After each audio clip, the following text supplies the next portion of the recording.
What up, Wealth Builders? Ryan Pineda here, back at you with another masterclass. And today we are doing our 2024 Ultimate Beginner's Guide to Real Estate Investing. Now, 2024 is very different than 2023 and 2022 and 2021. So any of these other guides you've seen in the previous years, throw them out the window because many of them aren't relative in today's environment. It's a very different time in 2024. We got higher interest rates. There's so many evolving technologies like AI that are making real estate very easy for certain people and very difficult for those who don't embrace it. We're living in an environment where prices are at all-time highs. There's a lot of uncertainty. And so how you're going to get started today in 2024 is very different than how you would have got started years ago. I'm going to go over what exactly that looks like, what you need to look out for, and how you can win starting in real estate today. Now, before I show you exactly the step-by-step plan, there are some myths that we need to break because you probably are coming in this video with a lot of preconceived notions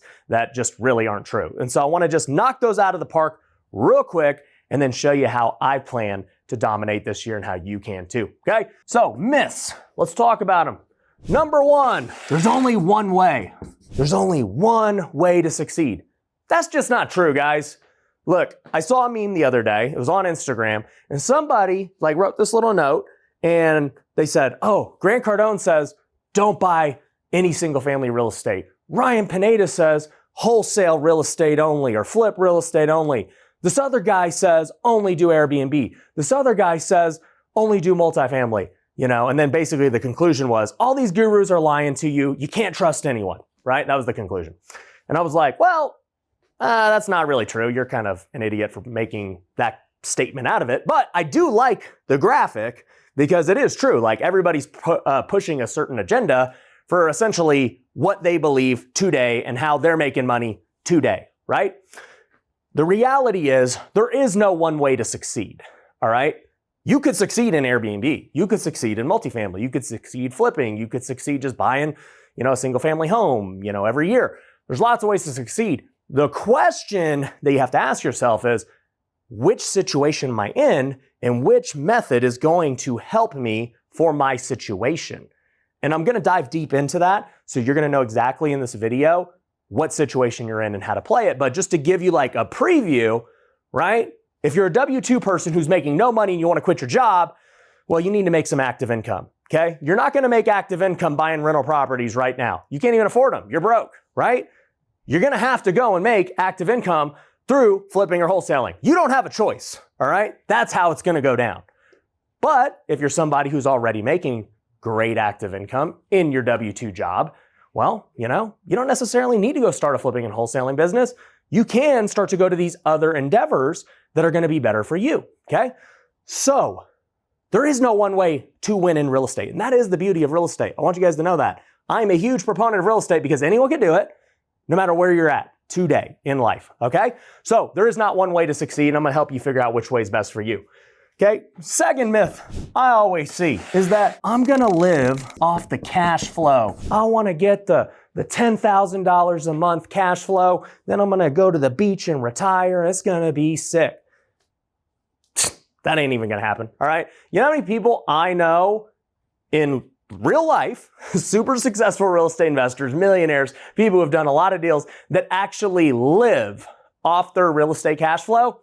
The number is minuscule, okay? And the reason the number is minuscule, there's a lot of reasons, okay? Number one, getting cash flow in today's market is super hard.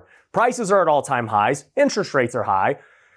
If you try to buy a house in Vegas right now, and if you don't put a huge amount of cash down, you ain't cash flowing. It's actually going to be negative cash flow, okay? So it's hard to even get cash flow in today's environment.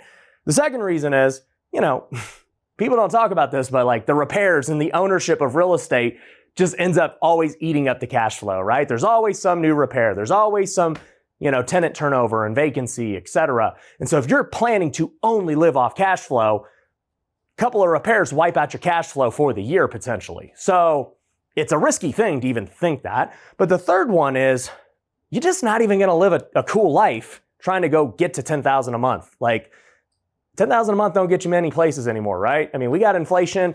I always tell people this. I'm like, look, if you're not making at least $250,000 a year, it's very difficult to live a cool life. You know, if you've got a family and you want to be in a big city and have a nice house and have a nice car and go on some vacations, you want to give generously, you want to put your kids in, nice environments and schools and whatever else, you ain't doing that on $100,000, okay? Now, if you're 20 years old and you're single and you got nothing going on, you're like, dude, I could be a king on 100,000. True, but you're thinking small. I mean, if you want to just be a bachelor your whole life and do that, hey, whatever, do you. But for normal people like me, I got 3 kids, I got a wife, I live in Las Vegas, I'm trying to do dope stuff.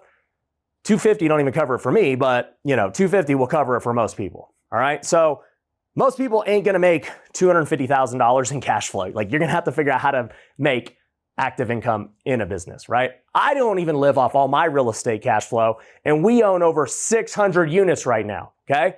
I have flipped probably 600 plus homes, and we own 600 plus units. I've done over $100 million of real estate transactions that I've bought and sold. I could tell you all of the good, the bad, the ugly, the truth of real estate. And I'm telling you with no agenda, because I've done it all. I've done the Airbnbs, I've done the flips, I've done the wholesales, I've done the multifamily, done the creative finance, mobile homes. I've done them all. I've raised capital. So I'm just telling you from a truly, I've seen it all perspective. And yeah, we teach it all too, right? You ever want to learn this stuff? You can just click the link below, wealthyinvestor.com, and apply today. We're not just, hey, you got to do just one thing. We teach it all. So it's just a matter of helping you figure out what's best for you, all right? So get out of the mindset that you're going to just live off cash flow alone and, that's it, right? And actually, let me give one other take on this, because this annoys the crap out of me, right? People have this idea of cash flow being the end all be all because of, I would say, Rich Dad, Poor Dad. A lot of people get started reading the book. And so dude, Robert Kiyosaki's the best. Rich Dad, Poor Dad's great. You got to get cash flow. Active income's bad. That is the dumbest thing I've ever heard. Okay. Robert Kiyosaki, number one, wrote that book a long time ago in a very different environment when cash flow was different. But number two, Robert Kiyosaki was making a ton of active income in his business of education. You know how much money Rich Dad, Poor Dad made him from book sales, from all of his seminars and courses and coaching and everything else?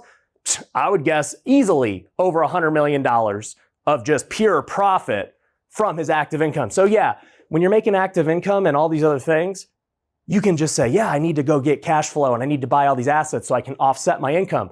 But most of you ain't doing that. You got to make active income first. So I really don't like when people bring that up because they don't know the full truth of why he says that, right? And even if you look at his interviews today, I mean, he's a lot older now. You watch the interviews for yourself. He's getting a little crazy, okay? So cash flow. I don't like when people say that, that's their end all be all. It's not a thing, all right? Next myth, okay? Real estate is long term. Owning real estate long term does make you wealthy. And like I said, it doesn't necessarily come from the cash flow. It comes from the appreciation and the tax benefits. So, pieces of property that I buy today, I bought properties 5 years ago for $200,000 that I've sold for $500,000 just 5 years later, right? Did I make cash flow along the way? Yeah, I made some cash flow, but the $300,000 of equity was way more than the cash flow, okay? So, most people think that real estate is a long-term game, but I'm here to tell you too, it doesn't have to be, right? Yes, it is absolutely long-term, but it can also make you rich quick. You don't have to think, oh yeah, in 5 years or 10 years or 20 years, I'll be rich because I'll have all these rental properties. That's one way to do it, but you can get rich quick in real estate. For me, for example, I started from zero. I had to max out all my credit cards to do my very first house flip. There's way easier ways to do it now, but that's just what I did. I had to max out my credit cards for $50,000 to get my first house flip done, okay? Thankfully, it worked out. I made 25 grand, but that 25 grand was the most I'd ever seen in my life, right? That to me was getting rich quick. But for me, I ended up doing many, many more deals thereafter. And within 3 years, I had done about 80 house flips the first 3 years, and I became a millionaire, all right? So I would say from zero to millionaire in 3 years is getting rich pretty quick. And thereafter, I just kept flipping over 100 houses a year, and I'm at where I'm at today, where, like I said, we flipped hundreds and hundreds of homes. We're going to continue to do that. We've bought hundreds and hundreds of rentals. We're going to continue to do that. And so I feel like I've gotten rich pretty quick. Okay. It doesn't have to be a slow game if you do the right things. And I'll tell you this, I'm planning to scale our house flipping and wholesaling operation to a whole new level in 2024 because of the technology and everything else available to us. In fact, I believe that we can get to doing over 1,000 deals a year with what I'm going to show you. Okay. So anyways, those are the myths I wanted to make sure you guys don't fall in the trap too, because when people get into real estate, they think, oh man, if I don't pick the right way, I'm screwed. Wrong. They think, oh, I got to get cash flow and rentals and all this stuff. Wrong. They think, oh, it's going to take a long time. Wrong. Okay. All those things can happen really quickly. Now, the question starts to become, if I believe what you're saying, Ryan, well, then what's the right path? What do I do? Everybody is telling me there's all these different things. Well, let's talk about it. There are two types of people, all right? You've got the W-2 person with, high income. And then you've got basically the person who doesn't, right? And so you got the person who essentially needs to become an entrepreneur. I always spell entrepreneur wrong, so I'm not even going to spell it because I'll embarrass myself, okay? So you've got the entrepreneur, you've got the W-2 person, okay? So with the W-2 person, all right, the W-2 person with high income, they're already making good money. They're already potentially working a job they like, right? When I say the W-2 person with high income, I'm also going to assume they don't necessarily even want to quit. And I'll give you a good example. I've met a lot of real estate investors who have come through our program who actually were firefighters or they were in the tech industry, right? These guys were making 6 figures plus some multiple 6 figures in their career.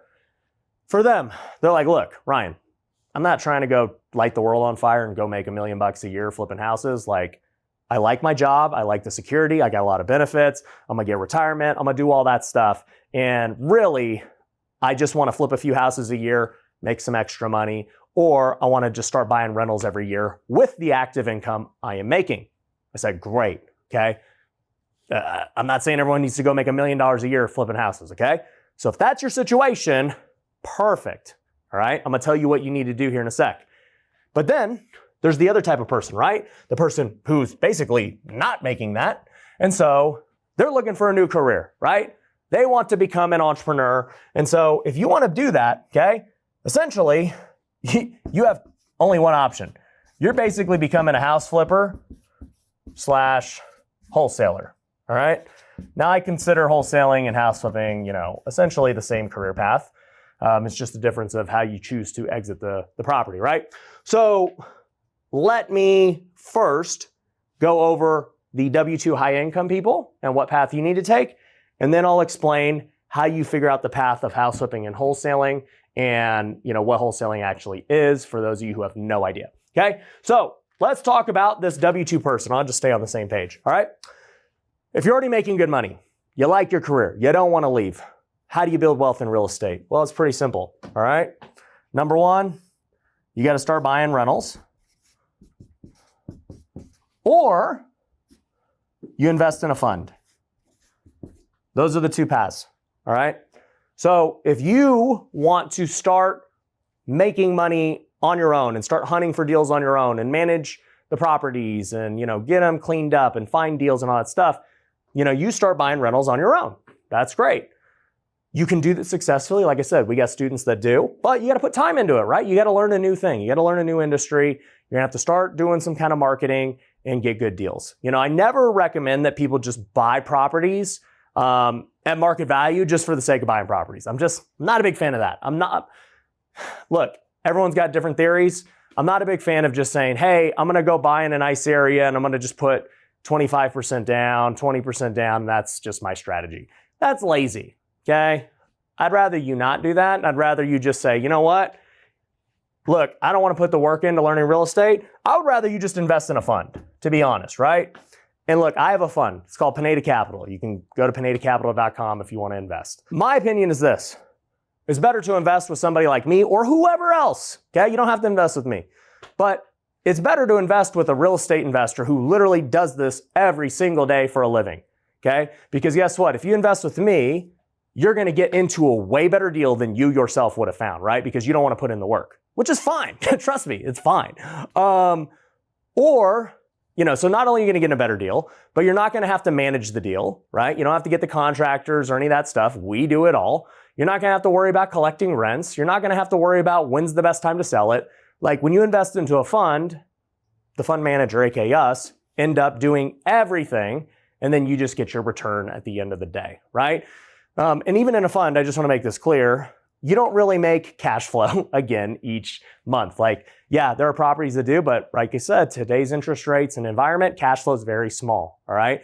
And with a lot of properties we buy, they're value add, and so we got to do all this work. That's why we got a good deal. And, eventually, once it's all stabilized, then we start making cash flow and everything else. But the real money in a fund is made on the exit. I just want you guys to know that, right? Most funds are 5 to 10 year commitments. And so your money's not really made until 5 to 10 years from now when the property is sold, all that appreciation has happened, and then you get this big lump sum, okay? So if you don't want to learn, invest into a fund. And I should say, now that I'm thinking about it, this W-2 person could also be, let's just say, a high-level entrepreneur as well, who is not in real estate, okay? So, let's just say you own a business, for example, you're a lawyer, all right? So you have your own law firm, you're making great money, doing your thing. Should you, you're obviously not gonna quit, your business is going well. Should you start buying rental properties and trying to go build that business, or should you just invest in a fund? You have two choices, right? Well, for me, it goes back to, hey, if you're an entrepreneur who's already successful, AKA a lawyer, you got your law firm and all that stuff, well, if you try to learn how to do real estate yourself and invest into all these rentals, look, it's time. It takes a lot of time. Would you be better served putting that time back into your business so that you could grow the business, right? Because you're going to learn either way, right? If you're going to have to go research and learn rental properties and how to invest and finding deals, that takes time, that takes money, that takes effort. You could have put that same time, money, and effort back into your business. So at the end of the day, I always tell super successful entrepreneurs, guys who are and these are the type of guys who invest in our fund anyways, because they understand that principle. That's how they got successful. They're just like, nah, dude, I ain't trying to learn the real estate game. I'm just going to invest in here because I do want to be in real estate, but I'd rather just give it to the guys who do that 24/7, okay? Same thing is true. I'm not going to go try and represent myself in a case. I'm going to go hire the lawyer who spends his whole life learning that trade, right? So same principle. But like I said, there is nothing wrong with learning it yourself if you're a high-income W-2 or a high-income entrepreneur in another industry, all right? But those are basically your two options. Sure, you could flip some houses, and buy a deal here or there and make some money. Absolutely. You could totally do that. It just is is it the best use of your time? It's up to you. You could do all three. I'm not saying any one is right or another. I'm just saying whenever these types of people come to me and they're like, I want to invest in a fund or I want to join your coaching program, I'll say, all right, well, you as the high-end entrepreneur, business owner, I really don't think you should join the coaching program. I think you should just invest in the fund. You're already making bank, okay? For the person who's maybe in that middle ground, they're making decent money in their job and they're kind of capped out. Okay, so a firefighter is a great example of this, right? A firefighter, maybe they're making 150 grand. They're like, look, I want to get to that 250, Ryan, but I can only make 150 as a firefighter. Yeah, I could work overtime and everything, but I want to make more. I'd be like, oh, okay, well, as a firefighter, you got a lot of free time, right? Those guys work 10 days a month. So you can use the other 20 days to go work on your flipping business and go make that extra 100K a year, make that extra 200K a year. So I do like it in that scenario. So I hope that makes sense to you guys, right? This is why I'm not a proponent of saying there's one way. Everyone's situation is different. I've covered every type of person already, right? You're either W-2 high income, you're W-2 maybe moderate income, and so you do need to flip, or you're a high income business owner. And so it's dude, honestly, you're probably best served just going into the fund. There's definitely no point for you to be flipping a house if you're making $1 million, in your normal business, okay? So those are the people who are already successful. Now, for those of you who aren't making the money that you necessarily want right now, maybe you're broke. Totally fine. I was broke when I got started. This path, okay, doesn't really apply to you. If you're broke, the number one thing you have to do is now create a business for yourself, right? you're probably like me and you're unemployable. You're never going to have a job. I never had a job. The only job, well, I take that back. I had one job in my life. That's playing professional baseball. All right. I got drafted by the Oakland A's. So that was like my only W-2 job that I really ever had. All right. But other than that, I'm unemployable. It just ain't going to happen for me. So what do? Well, I got started flipping houses because anybody can start a house flipping business today. Anybody can start wholesaling today. So most people know what flipping a house is, right? Just buy the house, fix it up, and sell it. What is wholesaling? For those of you who don't know what wholesaling is, I'm going to explain this in 2 minutes and very simple, okay? Wholesaling is like this, all right? You've got your buyer and you've got your seller. So I find the seller of a property and, I know the property's worth $400,000 and they say, hey, Ryan, I would take $250 for it. You might be watching thinking, no, that's crazy. People do it every single day. Trust me. All right. And I'll tell you how to get those deals too. So I go to the seller and I get a property under contract. Okay. So I have a contract. I haven't bought it yet. I just have a contract to buy this thing for $250K.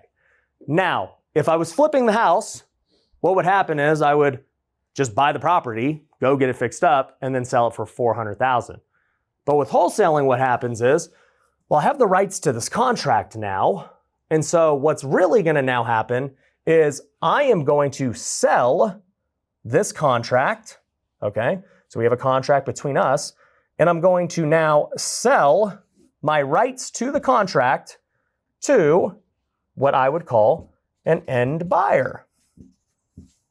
Okay. This person's the one who's actually going to end up buying it. Even though I'm the buyer on the contract right now, I'm really going to assign my rights to this new end buyer. This new end buyer is going to be the person who flips the property or potentially keeps it as a rental, right?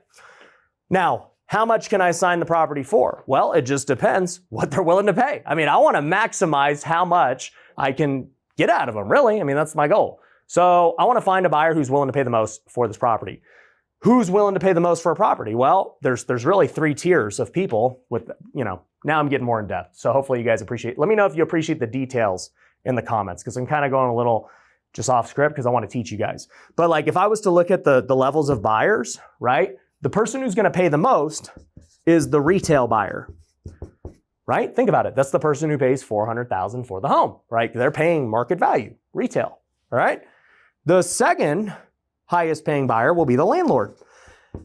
Okay, so this is an investor and they don't need to flip the property. So they don't need as big of a margin. They're not trying to exit today. They're going to exit for the long-term value. Okay. And then the third tier of buyer who will pay the lowest is the flipper, right? If this person's going to flip it, they're taking on more risk. They need a bigger margin. They got more costs and expenses. So, a flipper's going to pay the least. So in the end, right, we know a retail buyer would pay $400K. Maybe in this scenario, we know that a landlord might pay $320, okay? And then we know that the flipper might pay, let's just say $280. So, the goal would be obviously, dude, if I had like a retail buyer lined up, oh man, we would crush it. But that's usually not the case. The usual case is I'm selling to one of these 2 people, all right? So let's just say I find, for simple math, a house flipper who's willing to buy it for $280. Because even at $280, they know, hey, I'm getting this for $280. Yeah, I'm going to put $40,000 of repairs into it. And so I'm in it for $320. And then, I got all my other costs and stuff, but I'm going to sell it for $400 and still make a $40,000 profit, a $50,000 profit, whatever the case may be, right? So, the end buyer does not really care what you have it under contract for. All they care about is, oh, I'm getting it for $280. And if I do everything right, I'm going to make 40, 50K. Sounds good to me, right? I'd buy that deal if I was a flipper, right? So in the end, you're going to assign it for $280 in this case. And your assignment fee is $280 minus what do you have it under contract for? So you have it for $250. That means your assignment fee is $30K. Now, how does all of this work? Okay. Well, what's going to happen is the end buyer is going to fund the deal for $280,000 because that's what they agreed to pay, right? A title company or an attorney, depending on where you're at, is going to handle this transaction. And when they put the $280K in there plus all the closing costs, they are going to send $250 of it to the seller because that's what the seller got for the home. They're going to send $30K of it to the buyer, or to the original buyer, aka, in this case, now that you have chosen to wholesale it, you're basically now called a wholesaler. All right. So the wholesaler is now making $30K, and then the seller is going to end up transferring the property to the end buyer, right? So the end buyer pays $280, they get the property, the seller gets their $250, the buyer gets their $30K, the deal is done. The amazing thing about wholesaling is all of this could happen within a week, right? You could literally make $30,000 this week. I've done it. Okay, I've made a lot more than $30K. You could make $30,000 this week if you got this deal. And it happens all the time. Okay, I see it with our students. Okay, so the key is just how do I find motivated sellers that I can get properties undervalued? Once you have an undervalued deal, right? Then how do I find buyers who are willing to pay the most for it so I can just assign them the contract and then make an assignment fee? Now I can go make $30K here, in the next couple of weeks, and I could just do that over and over again. I don't have to fix it up. I don't have to, wait for a retail buyer and put it on the market and all that stuff. I'm not saying there's anything wrong with that, right? Because even in this scenario, if you were to actually flip it, right? Let's say you actually flipped it instead of assigned it. We were saying the flipper was going to make, 40, 50K. Well, you'd make the 40, 50K plus that 30K because you have it cheaper. So, you'd make 70K, 80K in that scenario. So I'm not saying that wholesaling is the only way, right? Just depending on your situation, depending on how much cash you have, depending on your risk tolerance, you can do either or. So we teach our students to do that. So like I said, for anyone who does want to learn flipping, wholesaling, and the things I'm talking about, you can go to wealthyinvestor.com. We'll link to it down below, right? So now that you know what flipping and wholesaling are, the question is, what do you do, right? What are the stages? How do you find these deals? And if you're going to flip it, how do you get the capital and the money to buy it? How do you do the construction? Well, let's talk about it because there's a lot to cover here. So hopefully you guys are still engaged, right? I said this is going to be the ultimate 2024 guide. It's not just, hey, here's how to flip a house. I wanted to set all of the other stuff in motion to understand every person who could be watching this, what is the best path for them, okay? And I should also add to this too, that if you're a disgruntled high-earning W-2 person, then I've met a lot of those people too who had very good W-2 jobs making $200,000 plus a year, and they quit so they could go do this and flip and wholesale because they knew they could replace their income so easily and be in control of their time, their business, how much they wanted to scale, everything else. Let's talk about this. How do you start a flipping and a wholesaling business? And, how does that scale long-term into owning rental properties and everything else? Well, let me tell you, okay? A great wholesaling and flipping business is just really good at finding deals, right? That is the first part of all of this, okay? So how do you find good deals? Well, stage one is just getting good at sales and marketing. That's it. Sales and marketing are how you find good deals. Marketing is getting in front of those sellers. Then sales is learning how to negotiate good deals and structure deals, right? So that's the big key.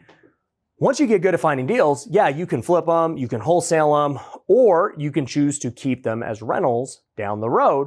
Once you start making all this money, it's like, hey, you know what?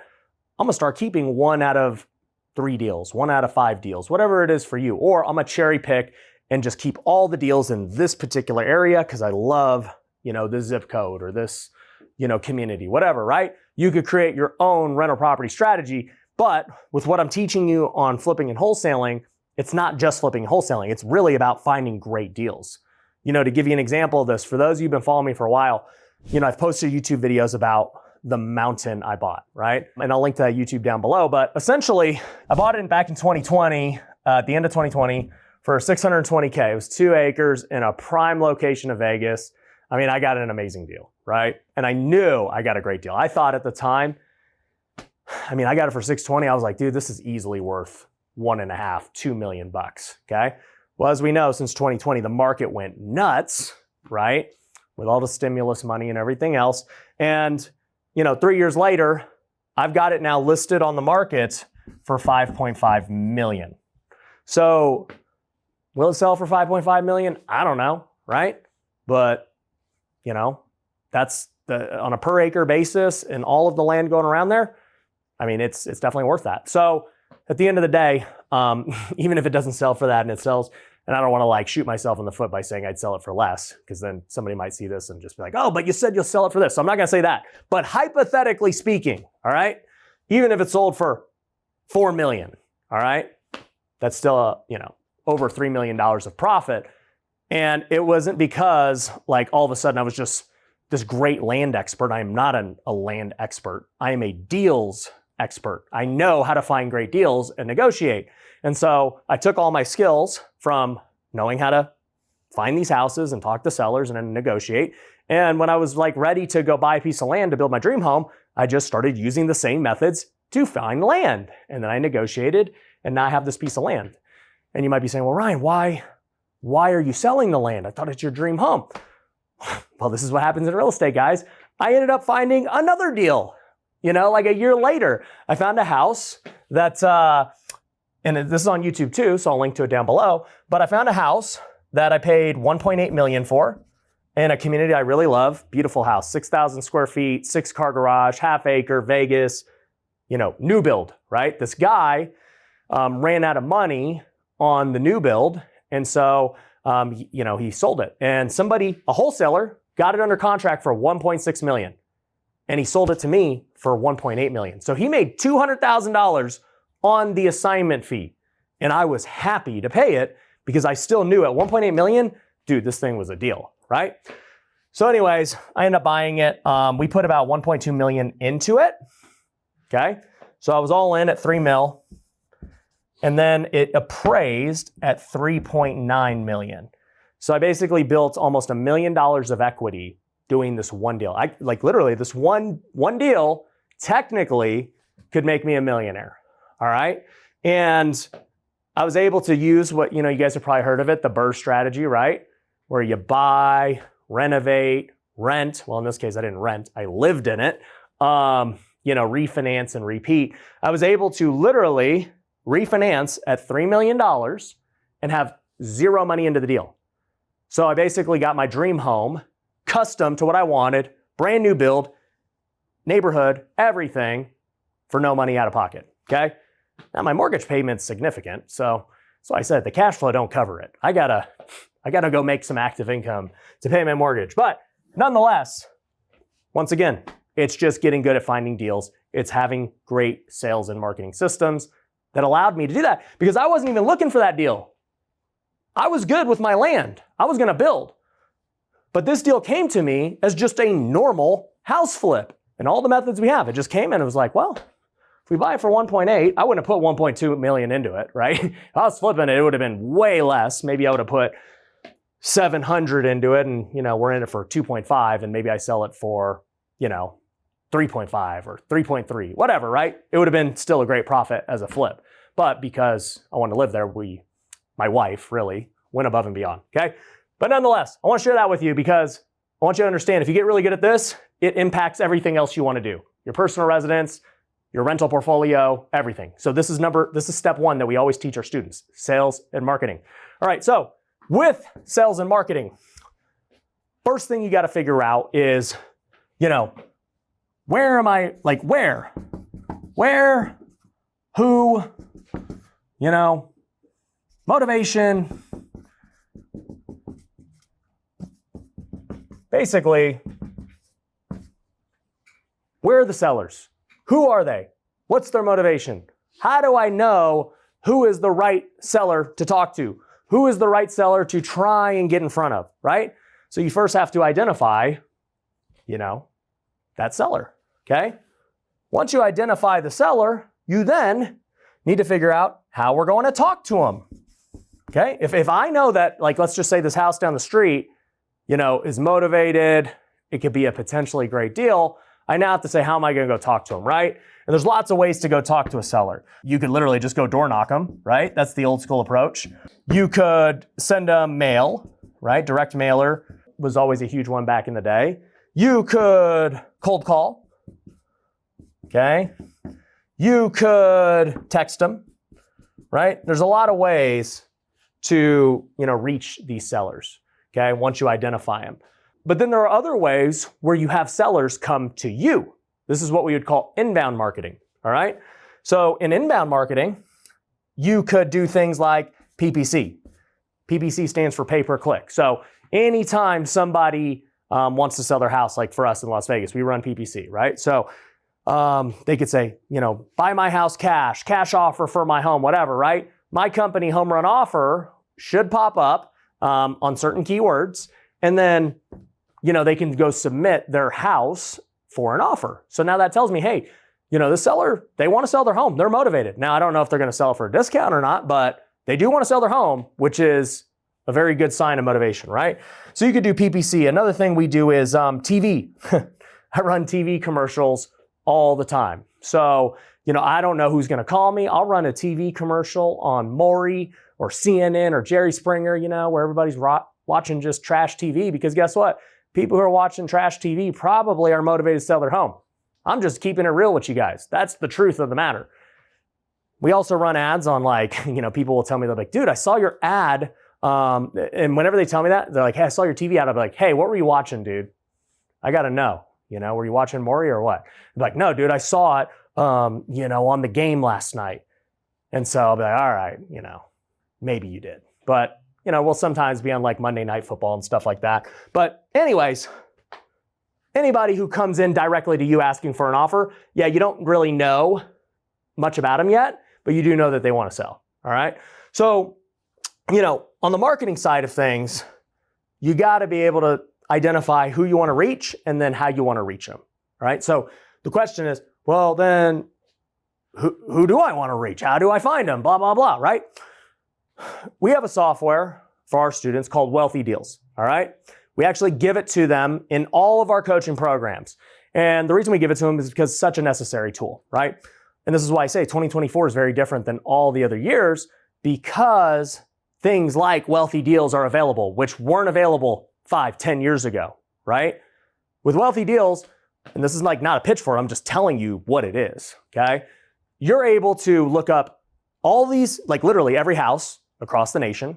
You could see who owns it. You could see what it's worth. You could see all of the liens on it, AKA, their loans and how much money they owe on the property. And then you can go see all these other different types of motivations, right? You could see if they're in foreclosure. You could see if they're an absentee owner. You could see if they own it free and clear, if they've owned it for 20 plus years. These are all different signs of motivation. With AI, everything has gotten so good that AI is now able to just take all that and do it for you. And so with our software, what it does is essentially you're able to just click, hey, here's my AI, like give me the properties that have an AI score of 700 and above, right? The score is from 1 to 1,000. So you could click, 700 and above. And essentially that would tell you all the properties that AI thinks are motivated sellers, because it's just going to take into account all these different things with the algorithm. I'm telling you, AI is crazy. Like, we are using it so much, not only in my real estate business, but all my businesses, right? ChatGPT gets, all of the fame, but that's just like one tiny component of all these crazy things happening right now with AI. In fact, I'll just be transparent with you again. When we get these sellers who, let's just say the AI says, hey, it's 700 plus, okay? We got a list of 5,000 sellers here in Vegas, okay? How do you reach those 5,000 sellers? Well, once again, it goes back to, we could send a mail, we could cold call, we could text, we can get all their phone number and their data within Wealthy Deals. It's called skip tracing, just so you guys know. And, on a side note, skip tracing usually costs 10 to 15 cents in most platforms. That means basically you want to go get one record of a seller, it's going to cost you 10 cents for that record or 15 cents for that record. We charge 5 cents. We don't care to make money on it. I just want my students to win. And it ends up helping us in the long run because we partner with students and other things, which I'll tell you about. But anyways, when you start talking to these sellers, right, you could text them, you can cold call them, and AI even now has the ability to call sellers for you. Like, I have experimented with these AI calling systems where now all of a sudden, like with the push of a button, you could call all 5,000 sellers at once with AI, and you can train AI to have a conversation with them, okay? If you're brand new, don't worry about any of that, okay? That stuff is like still being developed as we speak right now at the filming of this video. But I'm gonna be honest with you, at the end of 2024, I believe that feature itself is gonna be really scary. It's already really scary. Like, it does a decent job. But to think you could call 5,000 people at once and AI can have a conversation with them is crazy, but it's crazy good for your business because most people aren't gonna use those things. So it just makes you so much more deadly. Like, I always tell people, I'm like, think about this. Back in the day, you wanted to go talk to a seller. There was none of these softwares and AI and things like that. What would you do? Well, you would basically go door knock them. Like, that's it, right? So one guy would go walk outside here, go to a neighborhood. You don't even know if anyone's motivated. You're just in the neighborhood. So you're door knocking all these guys, right? This is what the solar guys do and the, alarm guys and the pest control guys all do, right? They just door knock neighborhoods and just go crazy. I don't know, how many doors could you knock in a day? Let's just say 100, right? You knock 100 doors and most people aren't home. Most people aren't this. Let's say it's July in Las Vegas. It's 110 degrees out and you're door knocking, right? Maybe you get one interested person. Like, that would be amazing, okay? What I'm talking about doing is from the comfort of your home, right here with your phone, being able to identify all the most motivated sellers in an entire city. So I'm not just confined to a neighborhood. Texting them all immediately, calling them all immediately, and one day using AI to even do that too. That's insane. That is insane to think about that that's a thing when in reality, there's still a lot of people just door knocking because they don't know any better. All right. So like I said, 2024 is very different and it's crazy. So once you figure out your marketing strategy, the next thing you got to figure out is sales, right? You're talking to these sellers. How do you start negotiating? How do you start structuring deals? How do you kind of go through the contract with them and, analyze the deals themselves to make sure they're good deals? Well, like I said, Wealthy Deals analyzes the deal for you. So you already have an idea of what it's worth. But sales training is something like, dude, I could do a 10-hour YouTube video about sales. So I'm not going to do that today, but I am going to say sales is the hardest part of the equation. At the end of the day, having the confidence to go close a deal is what holds most people back, right? Because if you're watching this and you've never done a deal, okay? Also, shout out to you if you're still watching this. Comment below if you're still here right now. Comment the word AI so I know that you're here at this moment. The hardest part in real estate is closing the deal, right? People are just scared. And I get it. It's fearful. You're like, man, what if the deal doesn't work out? Am I going to lose all my money? Am I going to get sued? What's going to happen? That stuff's rare, right? And I've been sued many times in my life in real estate. I've sued other people. It's part of life as you get bigger. But when you're first starting, the odds are astronomically low. It's just going to take repetition talking to sellers.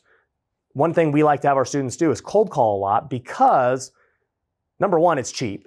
You are doing the labor, so you don't have to really pay for anything. And you're putting in the work, you're making dials. You can get a deal, but the second thing that it's really going to do is help improve your skills, right? The more sellers you talk to, the more calls you make, the more comfortable you get, you're just going to get better. So, for me, it's like, put in the work, start talking to people and get better. Now, that being said, at the end of last year, we introduced something into our coaching that we never had before called our partner program, all right?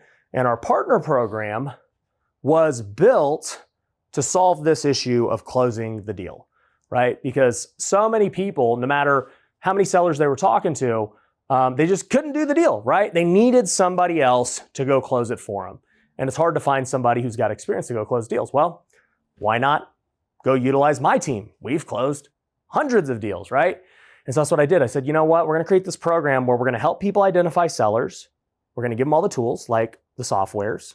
We're going to teach them how to do it. We're going to teach them how to talk. We're going to teach them how to use it. And from there, anytime there's a lead that fits the criteria, aka motivation, my team is going to go talk to the seller and try and close the deal. And we've already done that successfully many times with multiple students. And it's crazy because one deal changes people's lives. It changed my life completely. You know, that first deal I did that I maxed out my credit cards. Now, 10 years later, people don't have to do that anymore, right? The way I'm telling you to do it is so much less risky, it's so much easier, and basically you get it done for you. So we're now closing deals for students. And on top of that, not only are we locking up the contract, but we're going and doing what we do really well, which is finding end buyers, right? If we go back to the previous page, okay, a lot of students who are just getting started, or anybody, right? You might get a deal locked up, but now you got to go find a buyer if you're going to wholesale. And it's tough, right? You don't know where to find buyers. You don't know how to go get them. There's a lot of ways you can, right? You can go in Facebook groups, you can go in meetups, you can do all that stuff. But, the reality is there's a huge difference between maybe you got this deal for $250 and you're new and you found no buyers for it. And so you had to back out and you made no money. Versus, we closed it for $250, same thing. But, we can go find this guy at $280, right? Or maybe you've got a guy at $280, but we can go get a guy at $320. It just is better all the way around when you're working with an experienced team. So, for us, I rebuilt my team and said, you know what? Instead of just only flipping in Vegas and focus on that, I'm going nationwide and we're going to wholesale predominantly and we're going to get really good at just closing deals over the phone, and we're going to get really good at finding buyers nationwide, okay? And so we have other softwares and AI and different things like Investor Lift at the highest levels that allow us to do that. Like doing this nationwide thing before wasn't feasible, okay? Trying to go find buyers the old traditional way in a bunch of random places wasn't doable. But with new softwares like Wealthy Deals, like Investor Lift, right? And by the way, you want to learn more about Investor Lift, I did a podcast with Robert, the founder. I'll link to it down below. But like having deals or having tools like that is crazy because now we can find the buyers instantly. Just like we're finding the sellers instantly with software, we can find the buyers instantly with software and AI and tech. And so now we can go nationwide. And I mentioned it early on in this video. I said, I believe one day we can do 1,000 deals per year. And it's because of this new model, right? If we're closing deals with students and profiting together, that's a lot of deals. If I'm now running marketing nationwide because I can get leads way cheaper in other markets, Vegas is very competitive and expensive. So if I can go to the Midwest and all these other markets that are untapped and we get really good at closing over the phone and finding buyers in those markets, well, dude, the options are limitless because we no longer, are constrained by a singular market like Vegas. We're not constrained by capital, right? Because we're not just buying all these properties with flips. We're not constrained by construction and all these contractors because we're wholesaling. So it's a model that's very scalable and I'm super excited about it. So you guys are hearing it here first on this video of like, that's my plan. That's my vision. That is what I'm doing in 2024. And it's a big pivot from what I've done to this point. Like literally since 2015 when I did that first flip to, today, which is almost 10 years, it's just been mainly focused on Vegas. And we buy apartments nationwide, but like the flips and the wholesales have mainly been Vegas, okay? So huge shift for me, but I want you guys to be aware, right? I built this program, it's called our partner program, to give people the tools to be really good at marketing and talk to sellers, and then to get the help on closing the deals and finding the buyer for the deals, right? And then we split the profit together. And then, eventually I want our students to, they don't need to do every deal with me. Go off on your own now. Now that you've done a deal or done a few deals, you have confidence, you've made some money, and now you're ready to go and do it on your own 100%, right? So that brings me to my next point, all right? Once you master sales and marketing, and by the way, for anyone who wants to join the partner program, wealthyinvestor.com, down below, okay? Once you've mastered sales and marketing, well, I shouldn't even say master, but Gotten pretty good at it, right? The next level to scaling a real estate business is getting good at capital and construction, right? Raising money and managing contractors. So, when I talk about raising money, there's lots of forms of money, okay? You got hard money, private money, and then, you got what I did earlier. You got lines of credit. So hard money are professional lenders who charge high interest rates, and they're used to working with investors. I use hard money lenders on basically every flip, okay? So I'll use a hard money lender to fund 80, 90% of the deal, okay?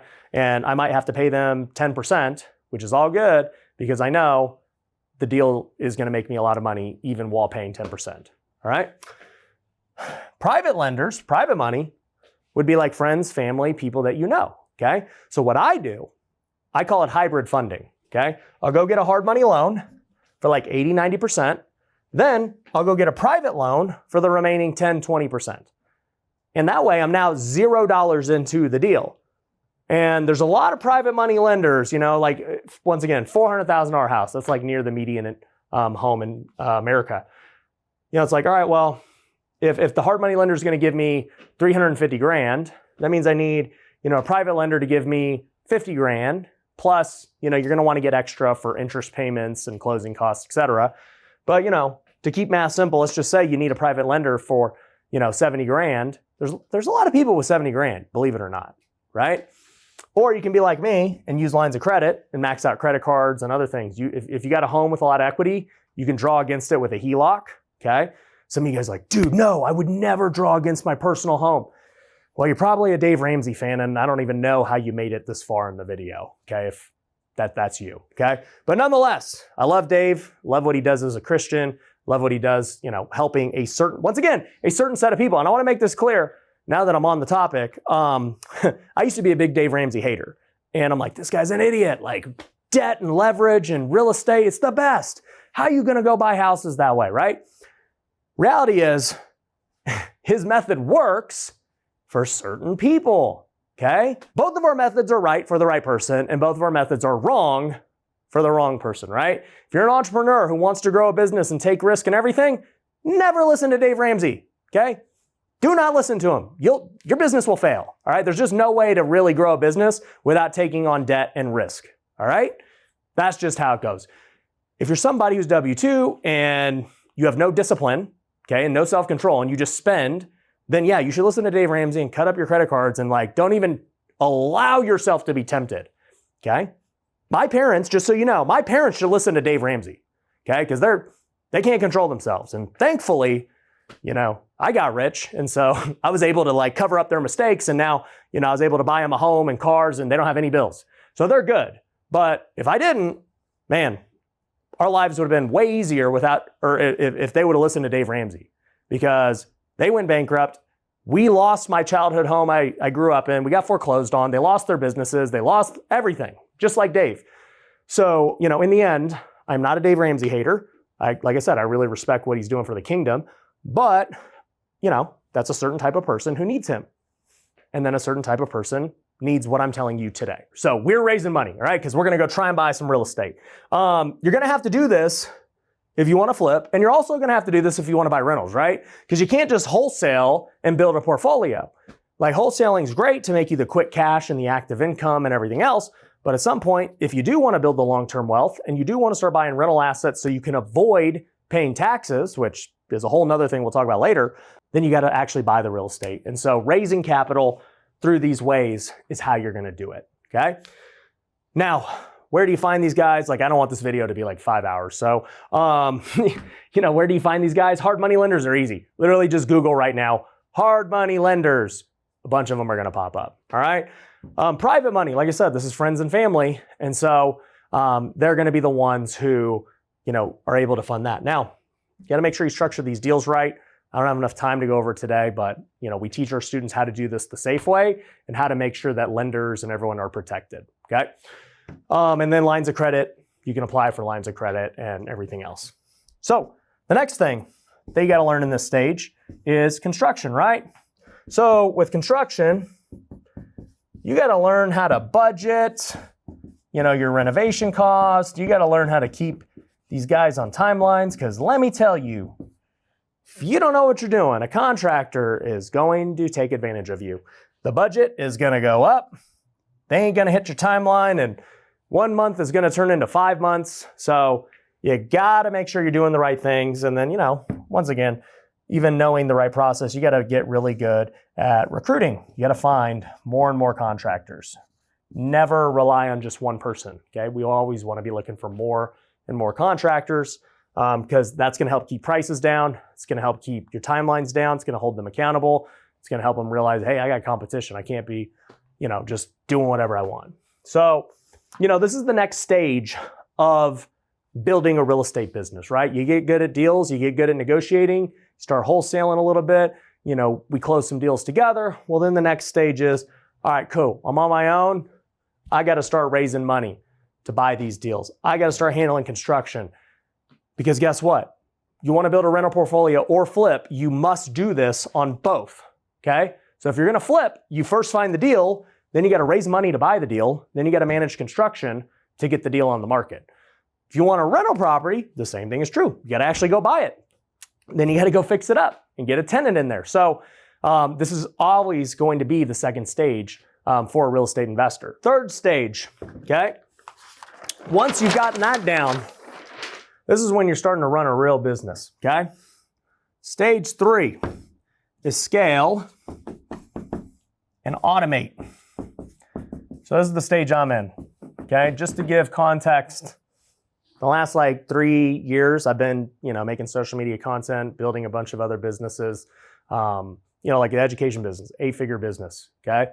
The reason is I've been able to scale and automate my real estate business. If I was in my real estate business, 60 hours a week, how the heck am I going to go build my YouTube channel and, my social media? I've gotten over 1 billion views on social media. I can't do that if I'm spending all this time in my real estate business. I can't go build an 8-figure education company and have crazy 1,000+ person events every quarter that, you guys should attend, called WealthCon. I can't do that if I didn't scale and automate my real estate business, okay?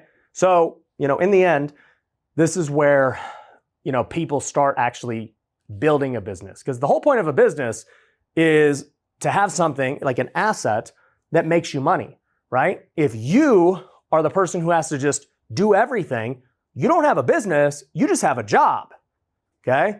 And there's nothing wrong with that, right? If you could go make $500,000 a year, $1 million a year, and you have to go do it, well, most people are happy with having a job.